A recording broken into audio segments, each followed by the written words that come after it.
जय हिंद साथियों, विद्यालय शिक्षा विभाग हरियाणा के एजुसेट टेलीकास्ट में आपका नमस्कार दोस्तों। जय हिंद, मैं उदयवीर सिंह करता हूं। प्यारे बच्चों, आज हम पढ़ने वाले हैं क्लास 11th का unit number 5 states of matter. और स्टेट्स ऑफ मैटर का आज हम शुरू करने जा रहे हैं पार्ट 1। और पार्ट 1 के अंदर हम पढ़ेंगे मेनली दो चीजों को। उसमें एक इंट्रोडक्शन में रहेगा सिनॉप्सिस और इंटरमॉलिक्यूलर फोर्सेस। इसके साथ साथ हम जो मैटर की तीन मेन स्टेट हैं उनके बारे में भी, उनकी प्रॉपर्टीज को और उन के जो कंपैरिजन है उन तीनों चीजों को जानेंगे। तो आज के हमारे पार्ट रहेंगे। सबसे पहले हम बात करते हैं इस यूनिट के सिनॉप्सिस के बारे में। सिनॉप्सिस में हम ये देखेंगे कि हमें क्या क्या पढ़ना है। इस यूनिट के अंदर मेनली जो पॉइंट पढ़ने हैं हमें, सबसे पहला पॉइंट हमारा रहेगा general properties of 3 states of matter,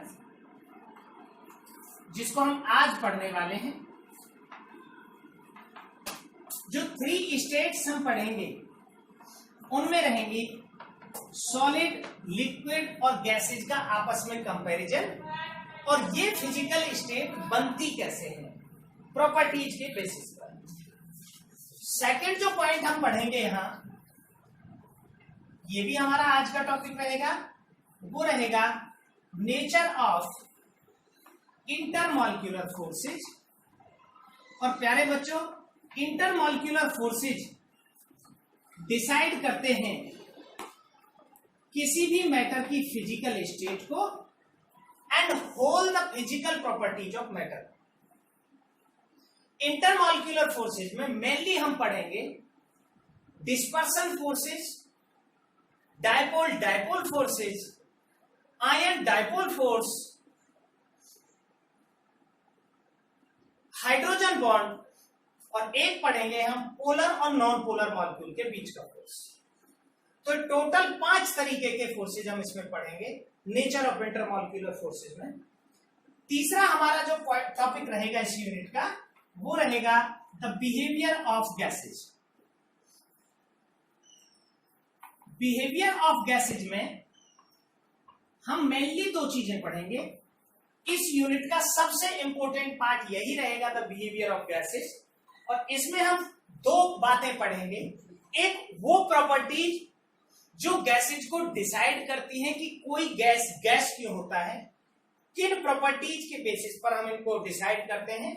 और इसमें एक इंपॉर्टेंट टॉपिक रहेगा, वो रहेगा gaseous laws. Gaseous laws gases की करीब सभी प्रॉपर्टीज को एक्सप्लेन कर देते हैं। उसमें हमारा बॉयस लॉ है, चार्ल्स लॉ है, गैलिशैक लॉ है, आइडियल गैस इक्वेशन है,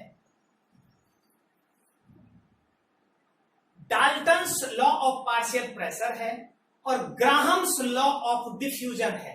तो टोटल 7 लॉज हम यहां पढ़ेंगे आइडियल गैस इक्वेशन को शामिल कर। तो तीसरा टॉपिक हमारा ये रहेगा। चौथा जो टॉपिक रहेगा kinetic molecular theory of gases. Kinetic molecular theory of gases.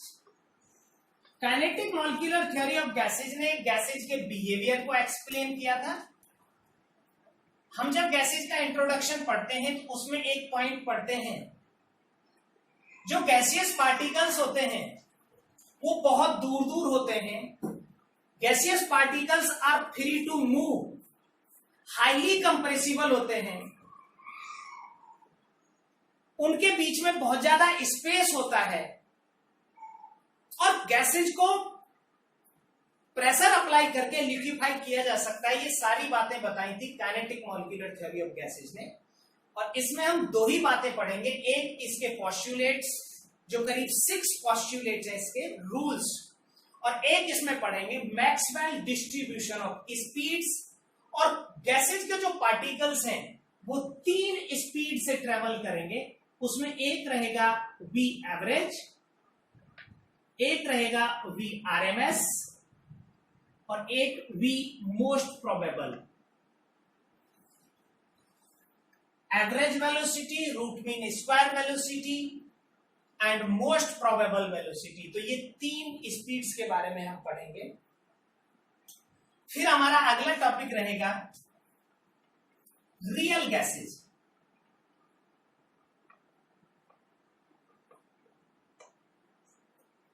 Ideal और रियल गैसेज के बीच का एक डिफरेंस होता है।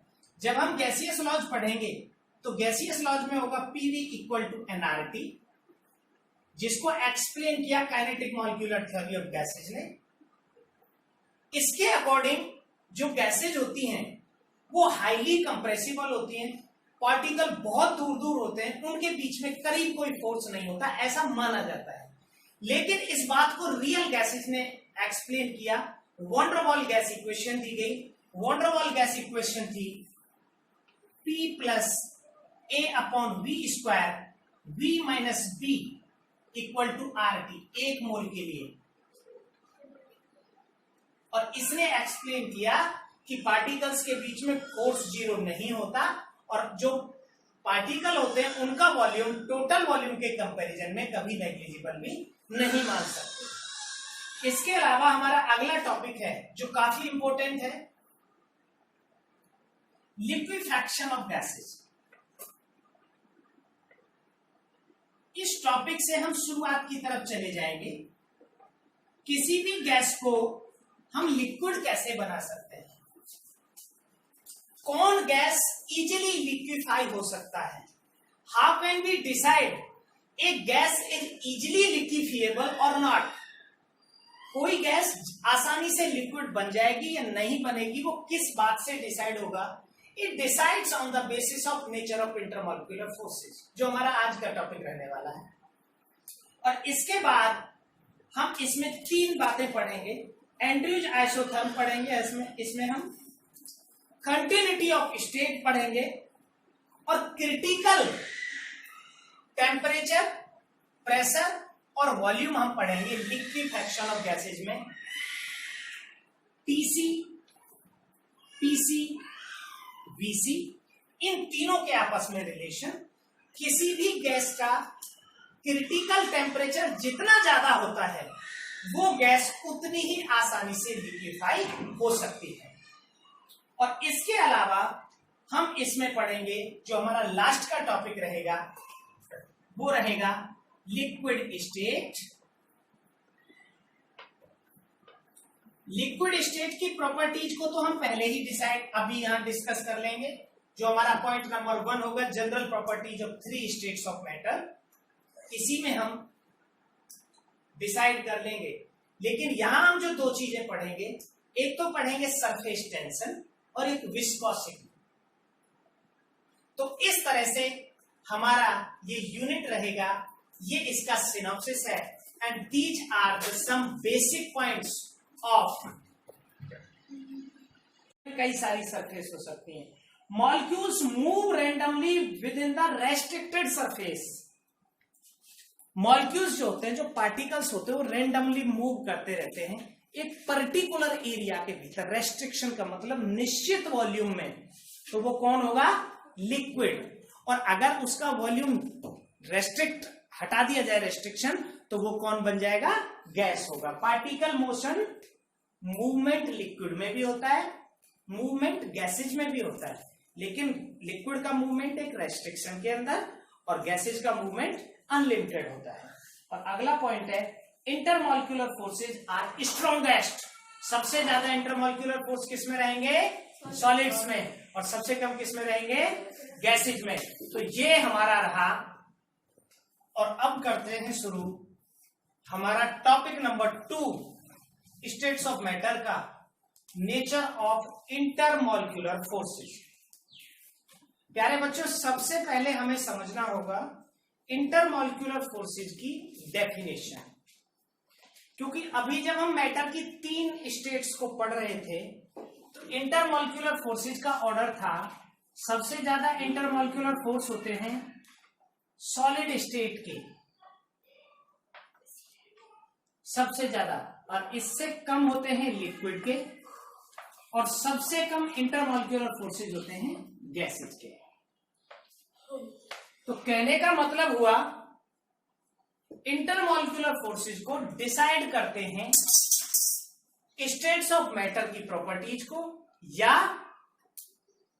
इंटरमॉलिक्यूलर फोर्सेज से सारी physical properties of matter decide होती है। तो सबसे पहले जैसा इसके नाम में है, इंटर का मतलब होता है डिफरेंट, दो अलग अलग मॉलिक्यूल के बीच में लगने वाला force. The force which acts between two different molecule call intermolecular force. मैं एग्जांपल देता हूं, अगर एक वाटर का मॉलिक्यूल है H2O, तो वाटर का मॉलिक्यूल 3 एटम से मिलकर बनता है, 2 एटम हाइड्रोजन के और 1 एटम ऑक्सीजन का। ये एक वाटर का मॉलिक्यूल है। एटम्स के बीच में बनता है बॉन्ड, और ये जब एक मॉलिक्यूल बन जाता है तो ये दूसरे वाटर के मॉलिक्यूल के साथ इस तरह से, ये दूसरा वाटर का मॉलिक्यूल है, ये आपस में इस तरह से अटैच होते हैं। दो मॉलिक्यूल के बीच का जो ये अटैचमेंट है, ये इंटरमॉलिक्यूलर फोर्स कहलाता है। एक और एग्जांपल के साथ हम देख लेंगे, जैसे HCl और ये दूसरा HCl, negative positive, negative positive. एक मॉलिक्यूल का नेगेटिव दूसरे मॉलिक्यूल के पॉजिटिव के साथ अटैच हो जाता है, ये है इंटरमॉलिक्यूलर फोर्सेस। इंटरमॉलिक्यूलर फोर्स जितना ज्यादा होगा, डेंसिटी उतनी ज्यादा होगी, मेल्टिंग बॉइलिंग पॉइंट उतने ज्यादा होंगे, और कोई भी मैटर की जो स्टेट है वो सॉलिड हो जाएगी। और जैसे जैसे इंटरमॉलिक्यूलर फोर्सेज कम हो जाते हैं, वो स्टेट लिक्विड और फिर गैस में कन्वर्ट हो जाती है। अब ये प्रॉपर्टीज को डिसाइड कैसे करते हैं? अभी मैंने बताया था कि एटम्स के बीच में लगते हैं केमिकल बॉन्ड। ये एक मॉलिक्यूल है कोई AB का, इसके बीच में यह है केमिकल बॉन्ड, जो 2 तरह के होते हैं, आयनिक बॉन्ड और कोवेलेंट बॉन्ड। एटम के बीच में लगता है। अब यही मॉलिक्यूल जब दूसरे मॉलिक्यूल के साथ जुड़ेगा, तो इन 2 मॉलिक्यूल के बीच में बनेगा फिजिकल फोर्स, जिसका नाम है इंटरमॉलिक्यूलर फोर्स।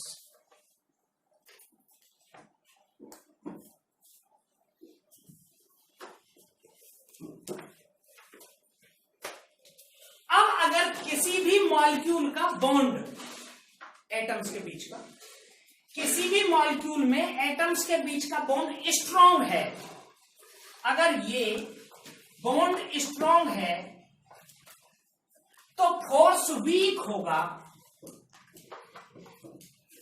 और वीक फोर्स वाला क्या होता है? गैस। और अगर किसी भी मॉलिक्यूल का बॉन्ड वीक है तो फोर्स स्ट्रॉन्ग होगा, और स्ट्रॉन्ग फोर्स वाला क्या होता है? सॉलिड। एग्जाम्पल के साथ मैं आपको देकर बताता हूं इसको। जैसे नाइट्रोजन का एक मॉलिक्यूल है, N triple bond N, strong bond होता है 2 नाइट्रोजन के एटम्स के बीच में। तो जब यह नाइट्रोजन दूसरे नाइट्रोजन के साथ फोर्स बनाएगा, तो यह फोर्स होगा वीक। बॉन्ड स्ट्रॉन्ग है तो फोर्स वीक होगा, तो नाइट्रोजन कैसा होता है? गैस होता है। अगर कोई आपसे कभी कहता है कि कोई गैस गैस क्यों है, तो आप कहेंगे उसका फोर्स वीक है, इसीलिए गैस है। अब ये पता कैसे चलेगा कि फोर्स वीक है? वो बॉन्ड से पता चलेगा। जैसे नाइट्रोजन और फास्फोरस दोनों एक ही परिवार के हैं। नाइट्रोजन के एटम्स के बीच में होता है ट्रिपल बॉन्ड, और ट्रिपल बॉन्ड स्ट्रॉन्ग होता है। अगर बॉन्ड स्ट्रॉन्ग है तो फोर्स वीक बनेगा। और इसी फैमिली का, नाइट्रोजन के फैमिली का एक और सदस्य है फास्फोरस। अगला, इसका परमाणु क्रमांक 15 है, इसका 7 है। नाइट्रोजन ऊपर है और फास्फोरस नीचे। तो फास्फोरस के जो परमाणु होते हैं उनके बीच में होता है सिंगल बॉन्ड, इस तरह से। अब ये सिंगल बॉन्ड होता है वीक, बॉन्ड वीक होता है, तो इनके बीच में फोर्स स्ट्रांग बनेगा, तो फास्फोरस होगा हमारा सॉलिड। एक बार तो इस तरह से इनकी प्रॉपर्टी डिसाइड होती है। एक और प्रॉपर्टी मैं यहां बताऊंगा आपको कि अगर किसी परमाणु का आपस में बॉन्ड स्ट्रांग है तो वो लेस रिएक्टिव होगा, वो रिएक्शन नहीं करेगा। तो इसी के अकॉर्डिंग नाइट्रोजन गैस होता था क्योंकि इसका फोर्स वीक है, फास्फोरस सॉलिड होता था क्योंकि इसका फोर्स स्ट्रांग है।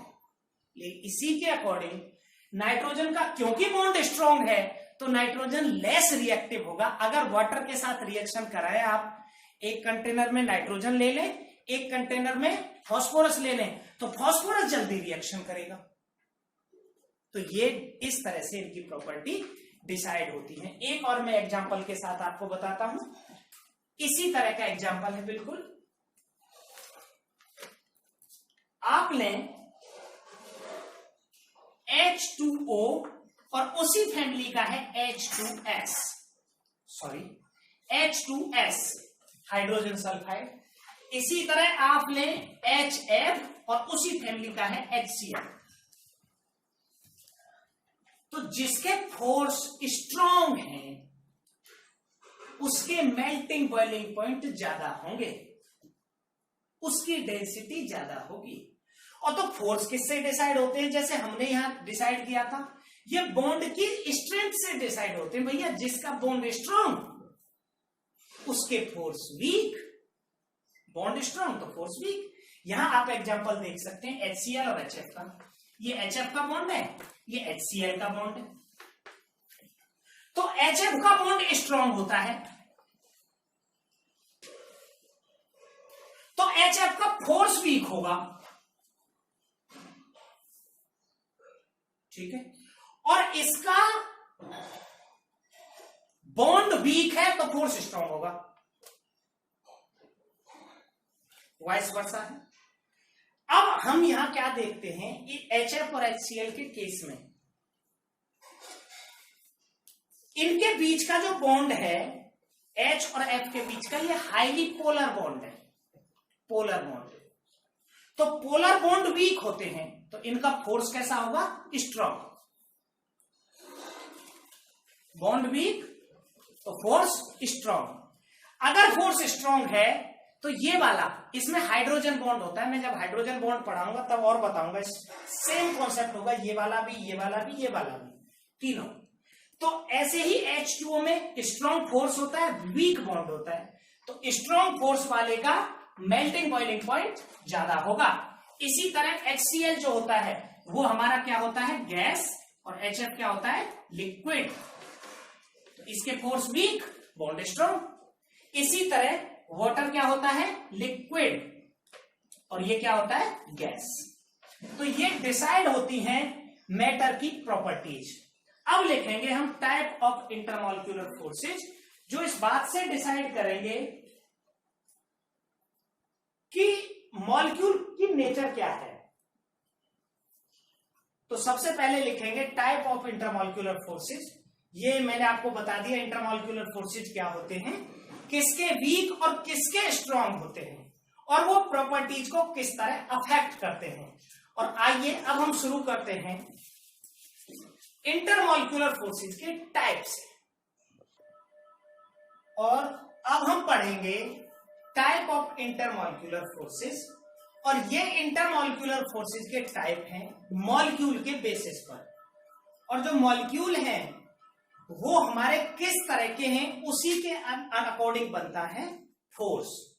एग्जाम्पल के लिए, अगर कोई हमारा एटम है या नॉन पोलर मॉलिक्यूल है, जैसे कि इनर्ट गैसेज हैं, मोनो एटॉमिक मॉलिक्यूल होते हैं, जैसे नियॉन, हीलियम ऑर्गन या मॉलिक्यूल्स हैं, N2, N2, O2, O2, जो नॉन पोलर मॉलिक्यूल या मोनो एटॉमिक एटम्स होते हैं, उनके बीच में लगता है डिस्पर्सन और लंडन फोर्स, और ये सबसे कमजोर फोर्स होता है।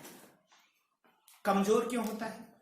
कि इसके बनने का तरीका ऐसा है कि एक मॉलिक्यूल होता है ये, और इसमें जो इलेक्ट्रॉन क्लाउड है वो इक्वली डिस्ट्रीब्यूट रहता है सभी तरफ।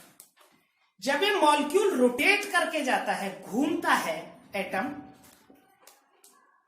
तो एटम के घूमने के बाद इसका चार्ज कुछ पल के लिए एक साइड में शिफ्ट हो जाता है, और जैसे ही एक साइड में शिफ्ट होता है उसके अपोजिट साइड में पॉजिटिव चार्ज बन जाता है, जिसे हम कहते हैं इंस्टेंट डाइपोल, कुछ पल के लिए बनने वाला डाइपोल।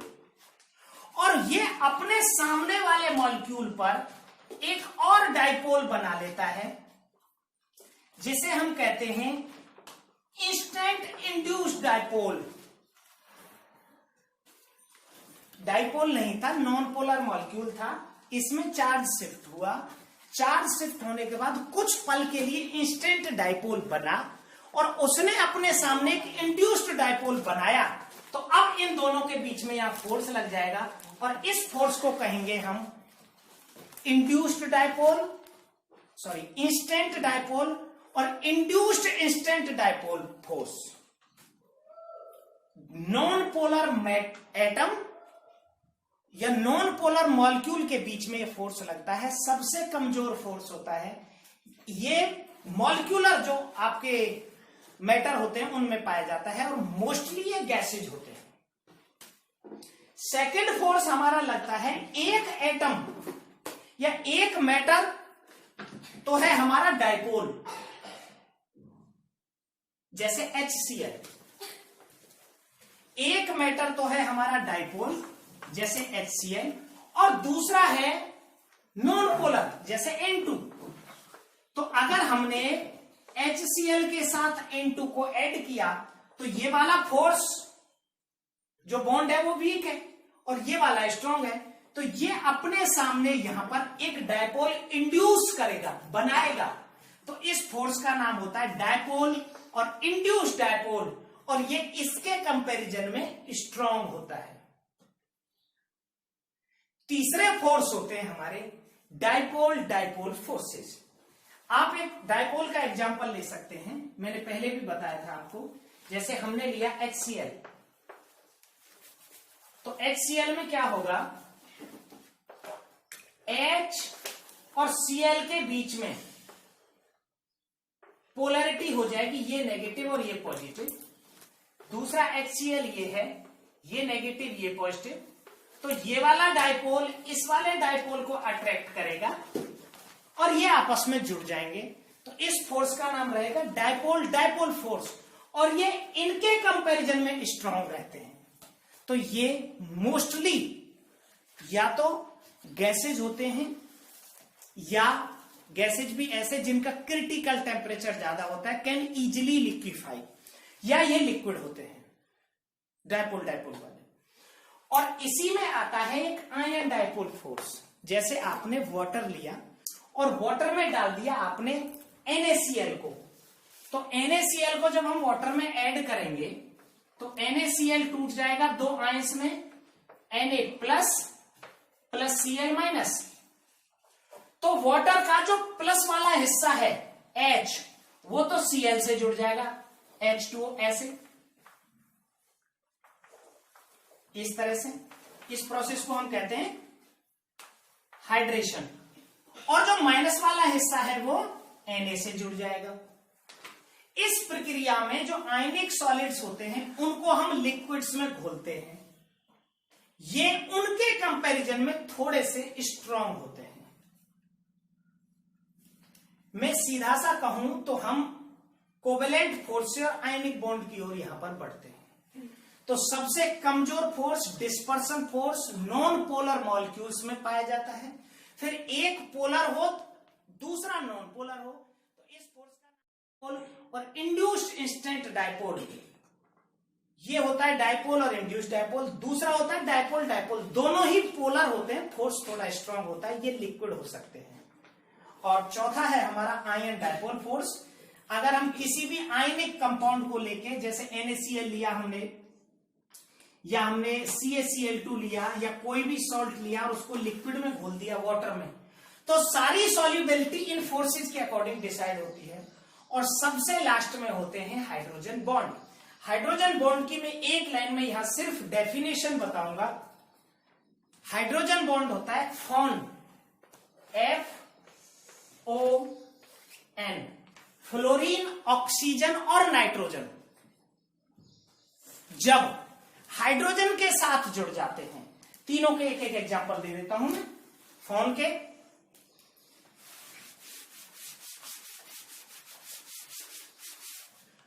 FON HF, H2O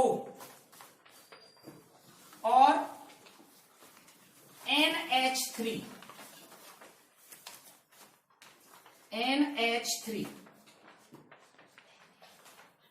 जब ये इलेक्ट्रोनेगेटिव एटम इसका दूसरे मॉलिक्यूल के साथ, जब इन तीन में से FON, फ्लोरीन, ऑक्सीजन या नाइट्रोजन, अपने ही मॉलिक्यूल या दूसरे मॉलिक्यूल के हाइड्रोजन के साथ, हाइड्रोजन और इन तीनों में से एक के बीच में बना फोर्स हाइड्रोजन बॉन्ड कहलाता है। एग्जाम्पल आप ये देख सकते हैं, ये हाइड्रोजन है, ये फ्लोरीन है, दूसरा मॉलिक्यूल, ये हाइड्रोजन है, ये फ्लोरीन है। तो इस फ्लोरीन और इस हाइड्रोजन के बीच में लगने वाला फोर्स हाइड्रोजन बॉन्ड होगा। और ये हाइड्रोजन बॉन्ड दो तरह के होते हैं, इंटरमॉलिक्यूलर और इंट्रामॉलिक्यूलर। इंटरमॉलिक्यूलर बनता है दो डिफरेंट मॉलिक्यूल के साथ, जैसे मैंने यहां बताया है, तो इससे मेल्टिंग बॉइलिंग पॉइंट और डेंसिटी बढ़ जाते हैं। और इंट्रामॉलिक्यूलर जो फोर्स होता है वो बनता है अपने ही मॉलिक्यूल के भीतर, दो एटम्स के बीच में, और इससे मेल्टिंग और बॉइलिंग पॉइंट घट जाते हैं। तो डियर फ्रेंड, ये रहे आज के दो टॉपिक आपके। सबसे पहले हमने सिनॉप्सिस बताया था, फिर मैटर की 3 स्टेट का कंपैरिजन किया था, और उसके बाद ये 5 different type of physical forces which decides the physical state and properties of matter. तो अगले टॉपिक में हम बात करेंगे गैसेज की प्रॉपर्टीज की। Thank you and have a good day.